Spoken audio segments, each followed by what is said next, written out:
it is that time again where I have a bunch of open whips and they all annoy me somehow. I'm like frustrated with some part of each of them and I need a little bit of a palette cleanser, so I thought what better opportunity to finally make the penny gloves. I've been wanting to make those for almost a year at this point, I think. I just wanted a pair of very basic fingerless gloves. These are currently the only fingerless gloves that I own. This I made, I don't know what the yarn was. I know that I bought it to make a gift for my friend and then I had a little bit left over. So I just did random stripes in crochet. I didn't even like crochet in the round. I seamed this over here. And that's all that is. These have been in the washing machine, definitely, even though they were not supposed to be there. So they are like very slightly felted and I mean, they're kind of cute. They look like some certain way. Also, all of the ends are poking out that I wove in over here. I don't know how you can see that on camera. Wait. Like this? I don't know. Here. You can see all the ends poking out. Anyway, they are not perfect and they're obviously very colorful, so I would like to just have a very basic pair of fingerless gloves. I wear my one pair of fingerless gloves quite often actually, especially at home, weirdly enough. I find it quite practical when it's like a cold day and I'm like working on my laptop and I'm like typing a lot, my fingers get really cold. So I like to wear this because it doesn't warm my fingers. I don't know what I'm talking about. Anyways, I have this yarn. This is a little bit of Expression Fiber Arts alpaca silk lace, which I used to make the second version of my 𝗬𝗙𝗢𝗡𝗗𝗏 scarf. So this is my 𝗬𝗙𝗢𝗡𝗏 scarf. This is made from 𝗙𝗦𝗡. This is my sample. And then I made a gift net for Christmas and I used this. And this is what I have left over. So I think if I hold this double, it should maybe be enough to make 2 penny gloves. I mean, like a pair, like 2 individual gloves.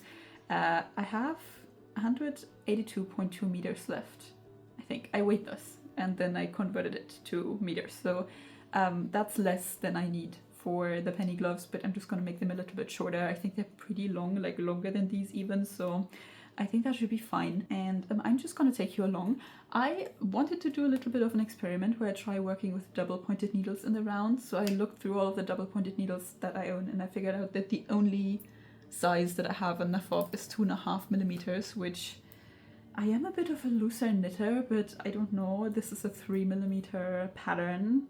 So I don't really think this is going to work out, so I'm just gonna start doing magic loop on 3 millimeter needles. I'm also not gonna make a swatch, I don't care.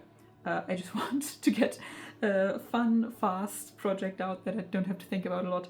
So I'm just gonna try a magic loop on 3 millimeter needles, and once I'm in a little bit, I'm gonna measure my gauge, see if it works out. And if I need to go down a needle size, I will try with these, but probably not this time. I don't actually know what I'm supposed to knit on 2.5 millimeter needles. I could make like socks or whatever, but I don't like making socks that small. I thought for a moment I would start liking making socks, and now I have like an unfinished pair of socks in my pile of whips that are frustrating me, so we'll see about that. I'm gonna try to do a tiny bit of math to figure out how long I can actually make these gloves, because the main reason why the socks I was just talking about are frustrating me is because I tried doing a provisional cast on and it didn't work out at all. So I kind of don't feel like doing a provisional cast on this again, even though this is stockinette, so it should be a lot easier, but still, I'm mad at the provisional cast on. It's not happening. I'm just gonna start these gloves somewhere and hope that I will have enough yarn. Maybe I should actually divide this in 2, so at least after I'm done with one glove I can be sure I can also make the other. That would actually be pretty smart. A few weeks ago I really cleaned up all of my knitting stuff. I have all of the yarns and everything back here, but I have a little basket on my desk with all of the whips that I'm currently working on. And then every time I get an idea, you know, I'll go back there and then I get some yarn and some more needles and I'll pull them out and then I'll work up a swatch and then I'll abandon an idea or whatever, and then I just put it in the basket instead of putting it back here. So it was overflowing and I really went through everything and cleaned it up properly, and I wound up this ball and I already held the yarn double when winding it up, so I can just knit straight from this. But maybe I should actually divide this in 2, so let me do that real quick and then I'll do some math and then I'll cast on and hopefully just have a very chill day where I watch a bunch of whatever. What am I gonna watch? I don't know. And have a finished object by the end that works out first try without me being frustrated. That is the plan. Okay, I have 2 balls of yarn now. This is what they look like. It took so much longer than really needed. I don't know, my yarn got tangled so many times while rolling it up. And I also did a little bit of math and I figured out that in the pattern for the recommended yarns, the yarn that needs the shortest meterage needs 126 meters for both. And I have about 88 meters for both, which is less, clearly. So I figured out that I should be able to get about 18 centimeters of length. I'm gonna aim for 17 because I think the thumb will obviously need a little bit more fabric, which means that the cuff will only be 5 centimeters, but that's fine. That's like slightly shorter than what these beautiful fingerless gloves are, which is fine by me. It's definitely good enough to cover my wrists. It's obviously not supposed to be like a deep winter, snowy weather type of glove anyway, so I'm fine with that. So I'm doing the cast on now, and I will find something nice to watch, and then I'll just chill out for a bit and get the cuff done, which, I mean, that should be pretty straightforward. I don't know, everything about this should be pretty straightforward, to be honest. I have this dooming feeling that this will somehow go wrong and also end up in my basket of halfway finished whips that I am slightly frustrated with. So yeah, let's hope that doesn't. I'll take Queen Anne's lace. I'll take chicory full in the face. And I'll call you all my friends. And I'll call you all my friends. It is only about 1.5 hours later. I don't know why it's so dark. It's incredibly grey out today. But this is what I have. It doesn't look like much yet, but this is going to be the cuff. I think it looks alright. It looks alright lengthwise as well. I'm going to start increasing for the thumb now on this side, I guess.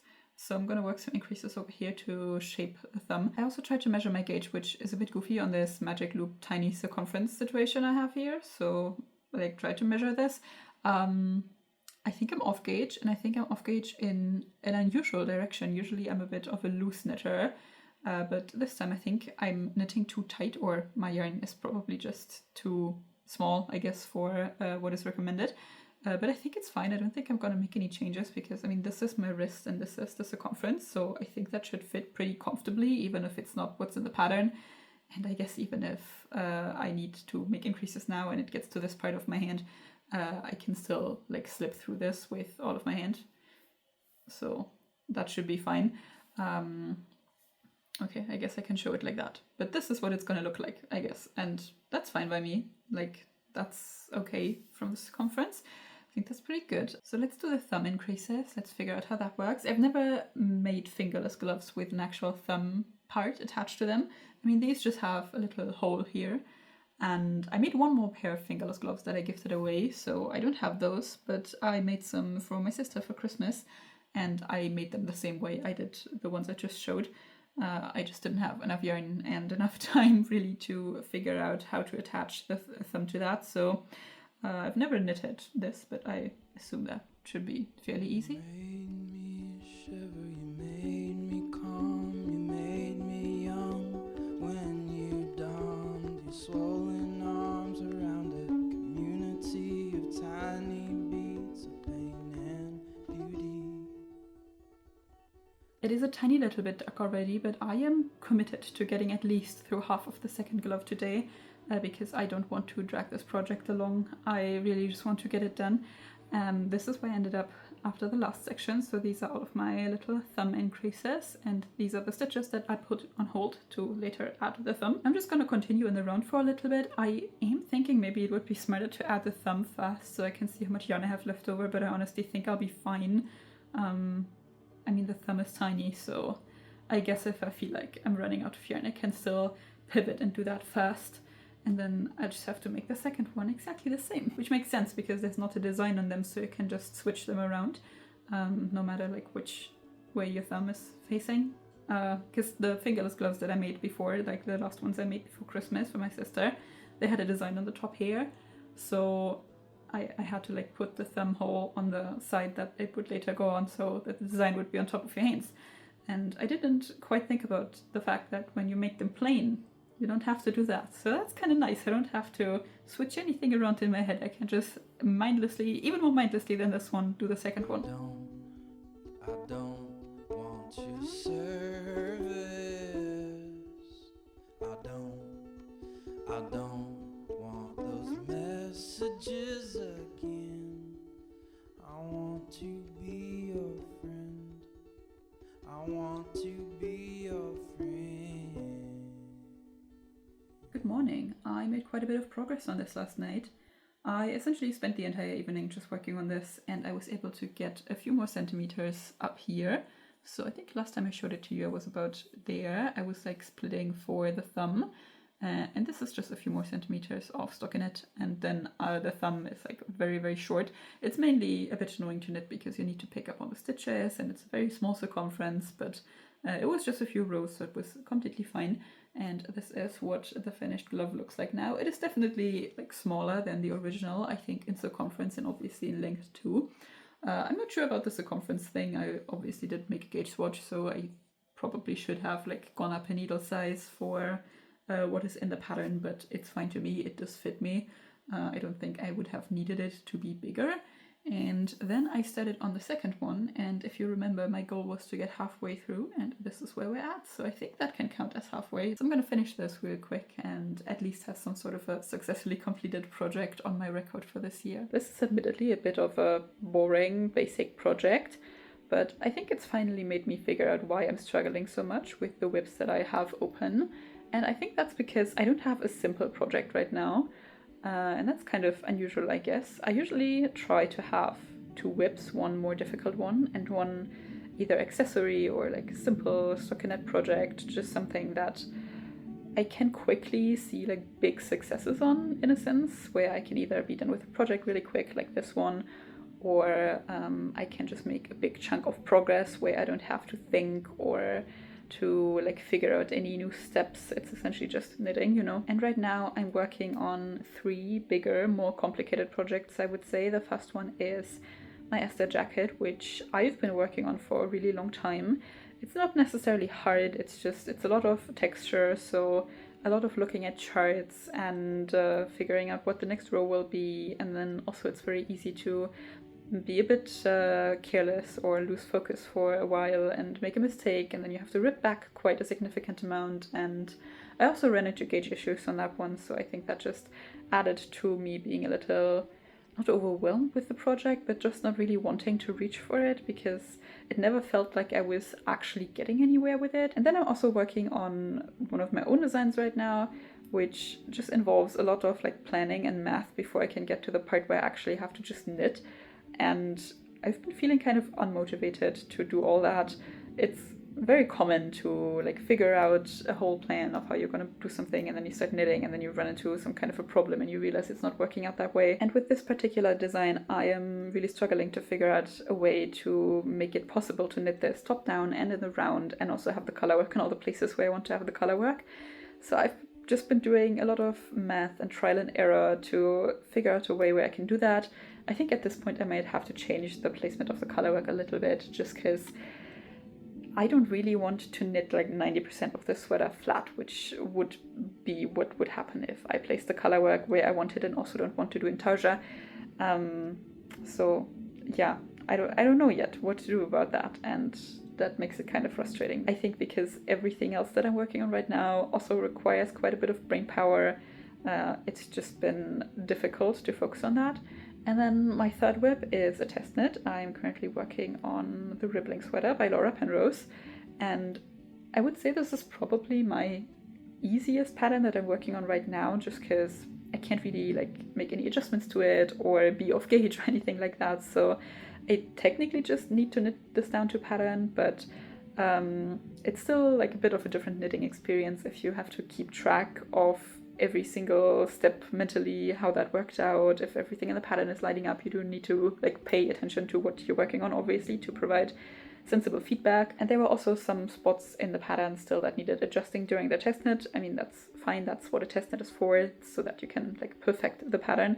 But that just also meant that at times I really needed to like focus on figuring out what was going on in this pattern to be able to provide feedback on that. And then for the texture of it, it's a broken rib pattern, which is not incredibly difficult to knit, but it's still not stockinette, you know, it's not like mindlessly just knitting in the round and not thinking about anything. You still need to like focus on what this next round will be, and then when there's increases and decreases, which at the point where I'm working on a sleeve right now, is happening all the time, then you need to count all of the rows in between, and you know, it's not just sitting there and knitting.